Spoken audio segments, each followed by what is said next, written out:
Good evening. So, first of all, a very happy new year to everybody. So, this will be the first webinar session of this new year. So, the topic which we'll be dealing with is Ayurveda immune boosting tips to prevent cold and cough in the winters. So, without further ado, let's dive right into the webinar. So, basically, on a daily basis, we all are exposed to different types of microorganisms or pathogens, basically. And not every one of us catch catch a disease or illness or a cold or cough with this interaction. That's because we all have our own specific immune system or self-defense system mechanism of the body. So how it acts for every individual is different for everyone. So basically, what it means is that how much the disease resistance capacity of a body of my body won't be the same as yours. So it will be different from every person to person. Now, basically, if somebody is of lower immune strength, then there may be many causes, and some of the causes are the age and the hormonal influences. So first one is the age.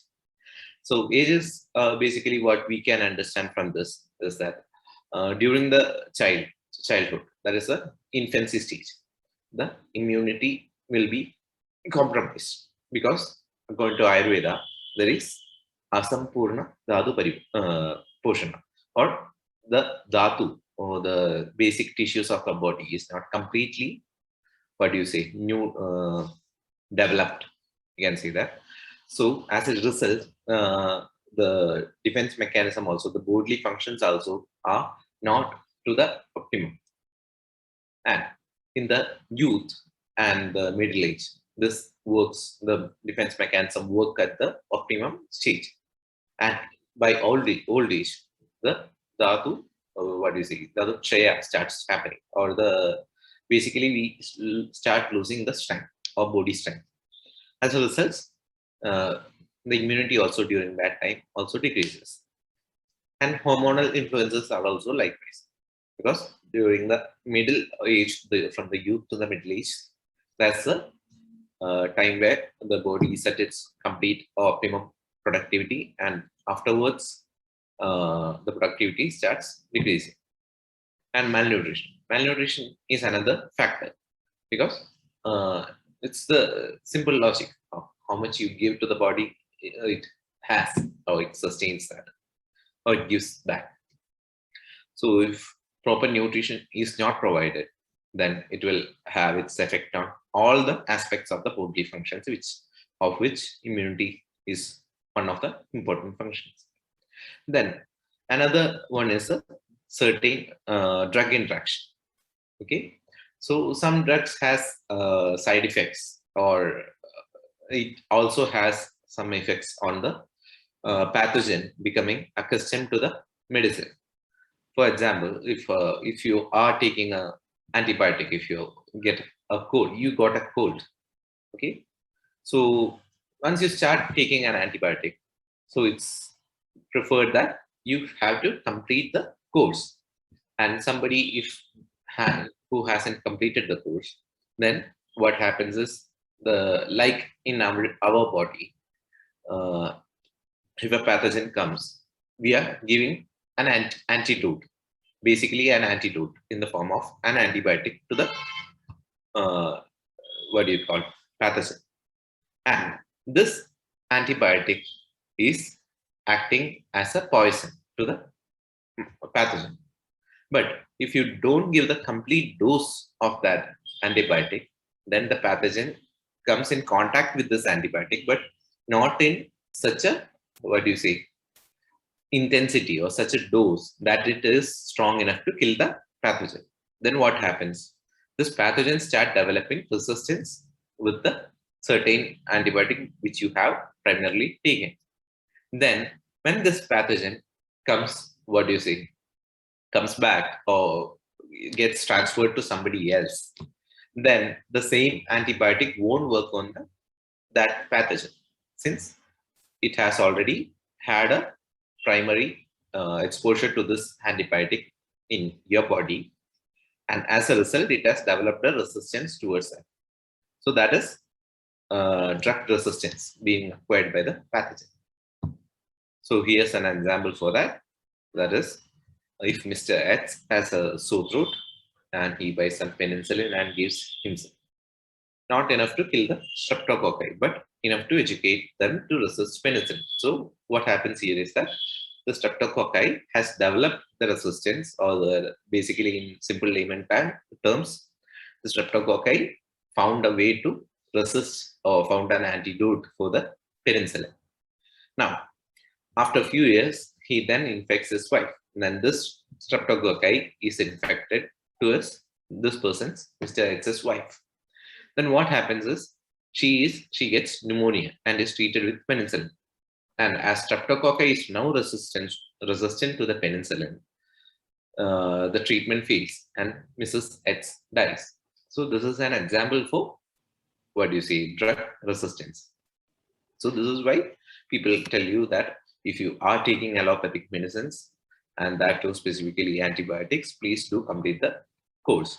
So don't stop in between. Who is primarily responsible for Mr. X's death and why?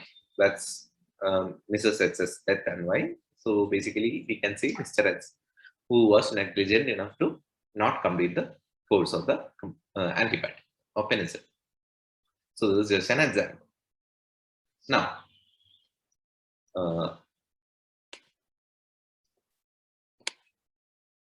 excuse me.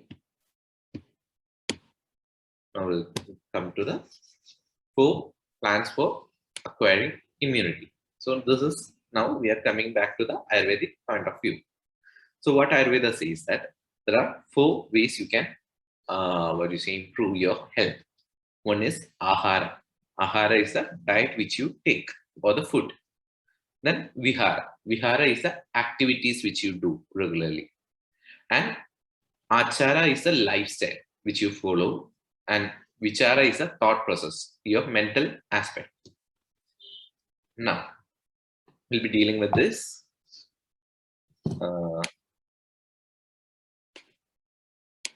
So, now we are going to explain about the ahara factor, or what all food materials, food items which you have to include more in your diet during the winter season, so that you can save yourself from the cold or from getting a cold or cough.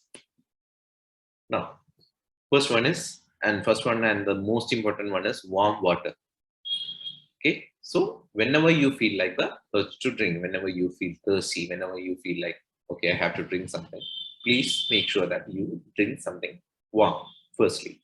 And whenever you drink water, take warm water and avoid cold water or normal water. No, room temperature water and cold water is not much different in the winters here. So please make sure that you always take warm water. Warm water is also deeper in nature, and it will also improve your digestion, because you tend to have an increased appetite during the winters. So it will also help in the proper digestion as well. And it will always provide heat to the body, which helps it resist against the Shita Guna or in the atmosphere.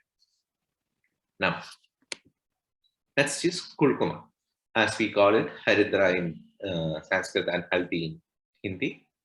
So Haridra is a drug which is having various functions in our body, which it's antiviral, antibacterial, antifungal, and antioxidant and anti-inflammatory action is also very famous, and it's also anti-infective. So there are many formulations, there are many ways you can consume Haridra. You develop any kind of itching sensation of your throat, or you feel like there's a beginning of throat issues, sore throat and all, you can take Haridra with a teaspoon of honey and mix with honey and make a paste and take it like 4 to 5 times a day with proper gapping. It's good for your throat. So that is also one way you can take Haridra. Another way is that you can try adding these more into the regular diet. Next one is cumin. So cumin is also an antioxidant and antifungal. It's also antimicrobial and immunomodulatory. So how you can add cumin into your normal diet? So basically, this is jeera, as we call it in Hindi. So if you are planning to drink water, as I told you, always warm water should be consumed. In that case, boil the water by adding a little cumin into it, and you can take that water for your regular drinking purposes. That's one way you can add cumin into your diet. Another one is coriander, which has functions like antifungal and immunomodulatory. All these things are our, are spices which are readily available at your home. Just make sure that you add these into your diet more during these seasons and try to consume it more. Another one is garlic. So garlic is also immunomodulatory and anti-inflammatory function. It also has antiviral function and anti-avian flu, that is H9N2 activity, N2 virus, and it gives you resistance, or it gives you immune strength. It boosts your immunity against this virus. So garlic is also another thing which you can try adding more into your diet. And there are many formulations like Lashuna Shirapaga said in Ayurveda, where you can boil milk, adding garlic into it, or you can prepare porridge by adding garlic and coconut milk with rice and prepare a porridge with it and consume on a daily basis. Or try not following it on a daily basis, that is, try to include it in your regular diet. Sometimes like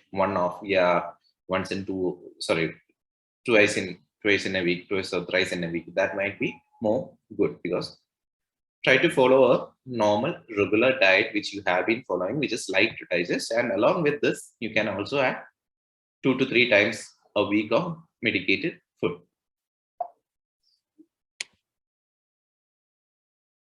Now another one is Chyavanprash. So as we all know, Chyavanprash is a rasayana formulation which is very beneficial for you, which is immunostimulatory, which has the immunostimulatory action and bioactive health supplement action. So it is very high in vitamin C, and it gives you very good resistance against catching a cold and cough. So regular intake or 1 teaspoon intake of Chyavanprash during the morning and night, or nighttime alone, this will be very beneficial for you in these times. Next one is basil leaves, which is tulsi, as we call it in Hindi. So it is also very famous drug which gives you resistance against cough and cold, and which is also used as a primary medicine.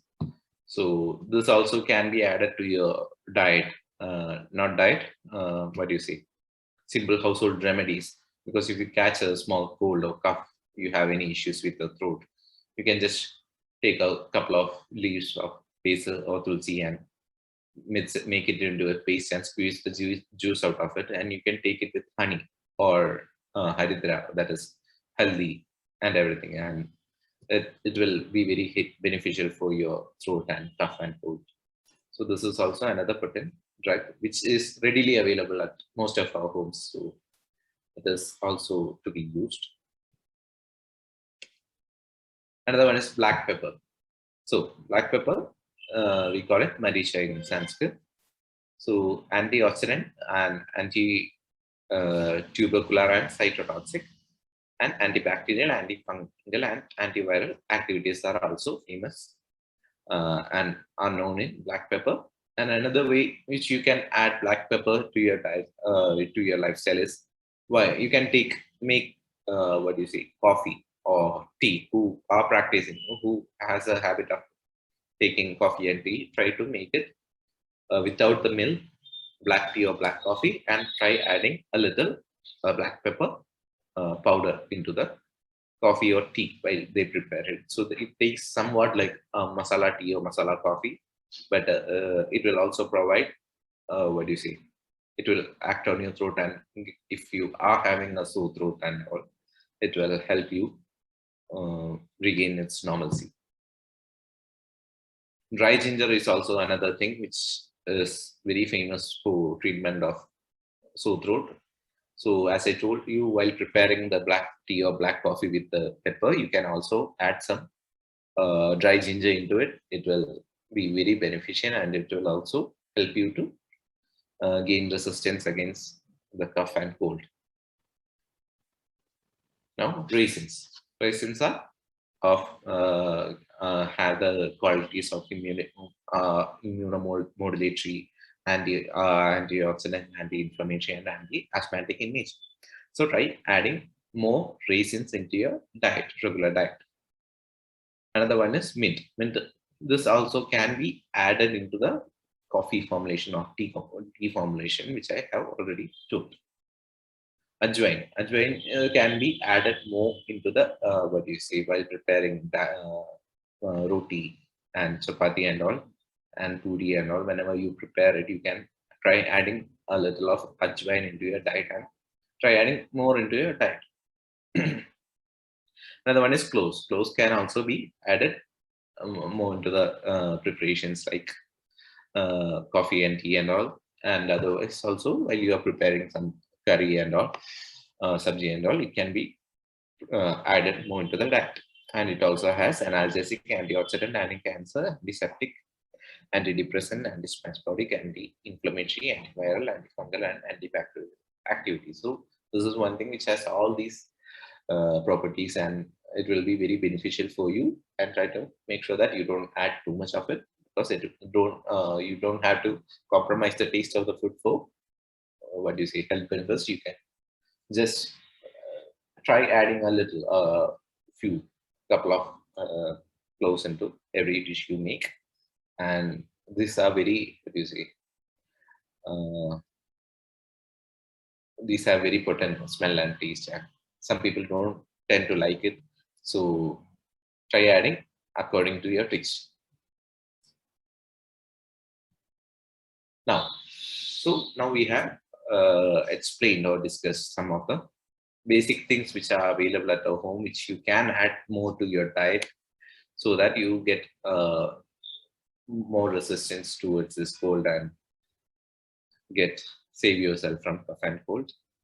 And some of the specific diet pattern which can be taken during these seasons are taking something, every food in the warm form and semi-liquid form, or semi-solid, semi-liquid, semi-solid form, which is basically easy to digest, and soups and herbal infusions. All these are appetizers, and gives you should be made by adding all most of the spices which we have already discussed while preparing, and it will help you keep your body warm, and also help the digestion process. Then fresh fruits, vegetarian source of protein, all these things shall be taken during these times, and make sure that you don't take all these which are not endemic to the season or endemic to the place you are. So try taking more fruits or vegetables which are available during this season, rather than taking going in search of vegetables which are not available now. Try to take more fruits and vegetables which are available in this season, and cook with spices, which we have already discussed. Include milk, ghee, and honey to the diet. And honey is one thing which acts against the kapha dosha in our body. So it, as I said, try to add more honey into your diet. Reduce or eat with caution. So what are the things you have to reduce in your diet, and basically whatever things you have to try to avoid. The first one is white sugar, which is just kaphaja in nature. Cold food and drinks, frozen food, packaged food, and meat. Basically, meat can be taken in its proper quantity. It's just that it should not be too much, taken too much in a higher or on a regular basis. Now we are going to talk about the vihara. So What are vihara? Vihara are the things which you can do on a daily basis. So, Nasya, our nasal medication, is advised. Nasya is the nasal instillation of medicine.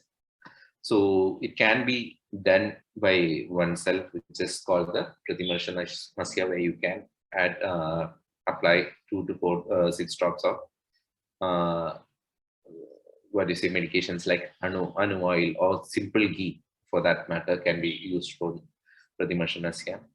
And it has immunomodulatory, antioxidant, anti-inflammation, and anti-asthmatic action. It also helps to take out excessive kapha in the body. Kavala or Gandusha, it's also called as oil pull in English. So basically, oil, you can take sesame oil for that, and just gargle in your mouth, and you can just spit it out. So can be gargling, can be done for like 10 to 20 seconds. So it helps in preventing tooth decay and loss. Kavala and Gandusha practice is claimed to cure about 30 systemic diseases and helps in tissue degeneration. Now, another thing is to keep your body warm. And the what best way there is other than doing exercises. So while you have to try to do exercises on a daily basis during this season to keep the body warm and have it a resistance from within against the cold, unforgiving climate conditions. Now, we are just going to discuss about some of the things which you can do. That is washing hands in warm lemon water. Now we are going to talk about this in a purely Ayurvedic manner, and it can also taking in what do you say, in reference of the current situation around the world. You can also wash your hands with soap also, because the COVID situation is also worsening currently. So that can also be done. Steam inhalation with turmeric or basil or eucalyptus or camphor once a week can also be done. It will also help to reduce the excessive kapha production. Then gargle with saline water. Then abhyanga, that is self-massage with warm coconut oil, can also help. That is also giving that warmth to the body. And support the Trayopastamba, that is the follow proper diet, have pleasant and enough sleep, and also regulated sensory leisure. Basically, this means regulated sets. But in Ayurveda, brahmacharya means controlling the senses, or having the indulging in all the senses, activities of the senses in a regulated manner, and try to reduce the stress. Now, another concept in Ayurveda is the Rasayana therapies, which is rejuvenative therapies. So, Rasayana therapy includes regenerative recipes, dietary regimen, special health promoting conduct, and behavior, which is Achar Rasayana. Just have this basically takes into the mind, takes in every aspect of general well-being into the context. So basically, you have to eat proper food, proper regimen should be maintained, and proper peace of mind, which is acquired by following good conduct and behavior. Now, prophylactic measures, which is something which you can try to follow or adopt during these seasons to help your body gain some resistance against the basic pathogens. So drugs you can take during these seasons are Agastya Rasayana, which can be taken 5 gram twice daily, and Samshini Vadi can also be taken 2 tablets twice daily, and then Trikatu, which is the ginger, black pepper, and the long pepper. It can also be taken 5 grams per day, or Rasayana herbs like Yashti Madhu, Amlaki, Gudu, Chia, Ashwagandha, and Tulsi can also be taken. on a regular basis. So this is something which you can adopt. And to preserve health and prevent diseases, one can modify lifestyle in the levels of ahara niyamas, which include the dietary, what do you say, principles. So for that also a video is available in our channel. And second one is Nidra, and video relating to that is also available on the channel. Brahmacharya is the next one, that is sensory activities. So that video will be coming soon. So keep stay tuned. Then Dinacharya, which is the daily regimen. Then comes the Rucharya, which is a seasonal regimen. So now it's cold, so the regimen following the Hemanta and the Shishira Ritu should be followed. The video for that is also available on our channel. Then Vyayama, that is proper exercise, comes under Dinacharya, by the way. And Sadvrutta, that is good conduct and social behavior, should also be followed to maintain a good health during the season. Now, with that, we come to a conclusion. We come to the end of the webinar.